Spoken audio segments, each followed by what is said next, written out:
J'entends la créature gronder sous mon lit dès que la lumière s'éteint. Je vois l'ombre de ses longs doigts difformes sortir de sa cachette, puis ses yeux qui brillent dans le noir lorsque son corps suit. Il me murmure qu'il veut jouer avec moi, avec ma tête, que je devrais vite me cacher. Mais il ne fait jamais rien. Ce ne sont que des menaces. Je n'ai pas peur de lui. Il essaie juste de m'effrayer, mais je ne pense pas qu'il me fera du mal. Le matin, quand je regarde sous mon lit, il a disparu. Étrangement, je crois que je me sens beaucoup mieux quand il est là. Ce soir, j'ai senti sa présence à nouveau.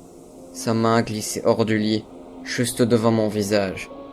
Je lui ai dit, tout en le regardant droit dans les yeux, que je n'avais pas peur de lui. À ce moment-là, il semble s'être figé. Il s'est aussitôt caché à nouveau en entendant des pas dans le couloir.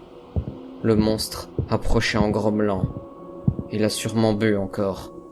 Il ne venait pas dans ma chambre d'habitude parce que je fermais à clé.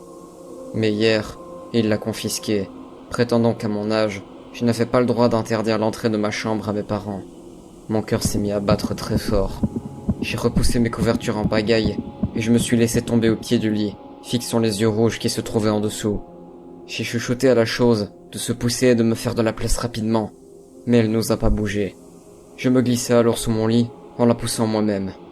Elle semblait poilue et ses pattes étaient monstrueusement griffues. Lorsque ma porte s'est ouverte violemment, j'ai plaqué ma main sur ma bouche pour ne pas crier.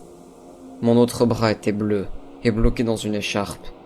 Le monstre m'avait cassé le bras le jour même. Mes yeux croisèrent ceux de la créature lorsque le monstre fit claquer sa ceinture. Où t'es, petit con? Viens ici! Il a balancé mes couvertures, ouvert mon placard, puis s'est agenouillé pour passer son bras sous le lit. Mais ce n'est pas moi qui l'a fait sortir. La créature a mis son bras à la place du mien et s'est extirpée de toute sa hauteur hors de sous mon lit. De ma cachette, j'ai vu la bouteille d'alcool tomber et se fracasser au sol. Alors comme ça on s'en prend à des petits garçons. Et si on jouait tous les deux? Le monstre s'est mis à balbutier, puis à hurler de terreur.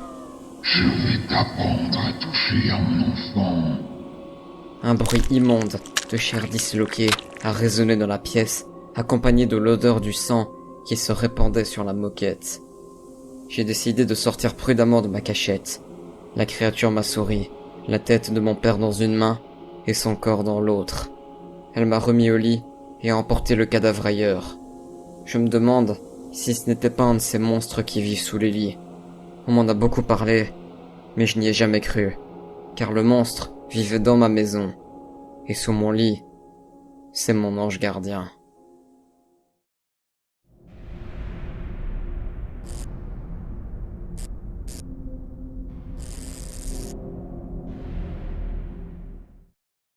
Je vois bien que tu me suis, depuis ce jour, et j'ai fait semblant.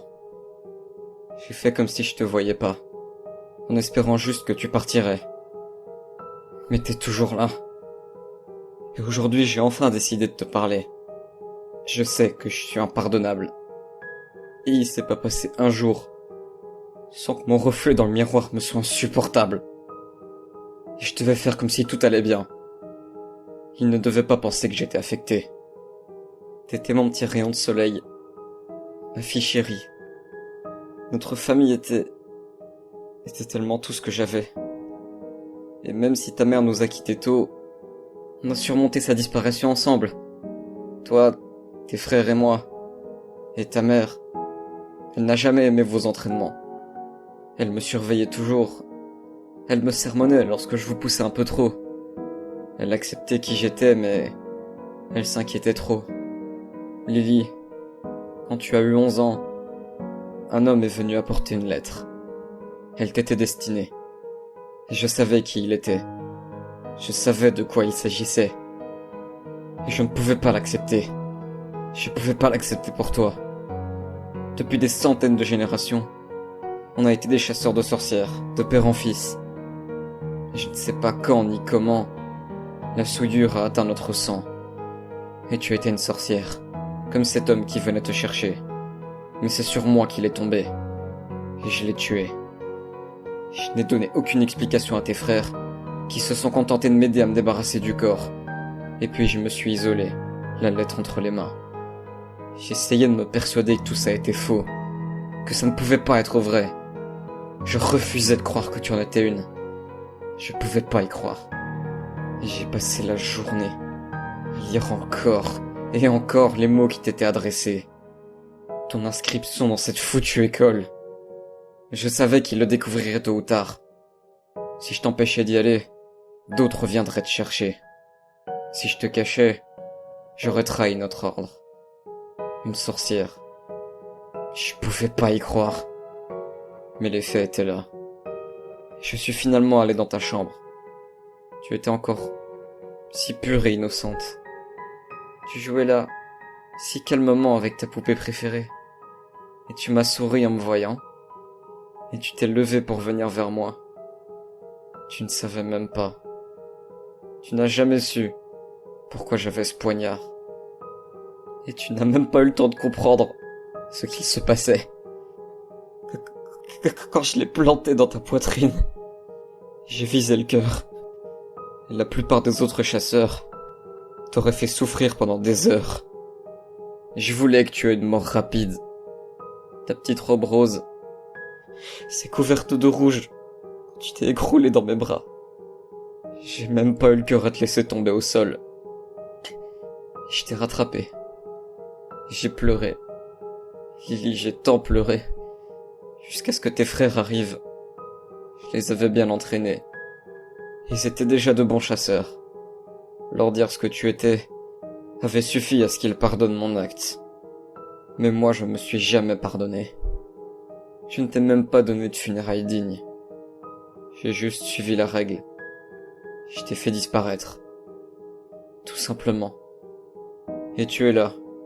Tu n'as pas arrêté de me suivre depuis ce jour. Sans que personne d'autre ne te voie. La plaie béante sur ta poitrine. Avec l'éternelle apparence de la petite fille que tu étais.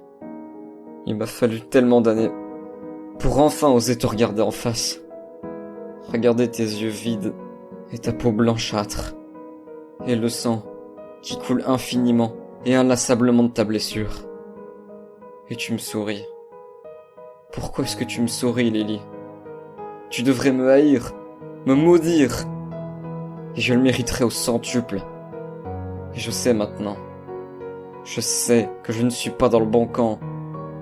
Mais c'est trop tard. Tu es morte. J'aurais dû trouver une solution. Je regrette tous les jours ce que j'ai fait. Je t'en supplie, dis quelque chose. Dis que tu me détestes, que je vais payer. C'est bien pour ça que tu m'as suivi toutes ces années, non? Lily, parle-moi, je t'en supplie, parle-moi.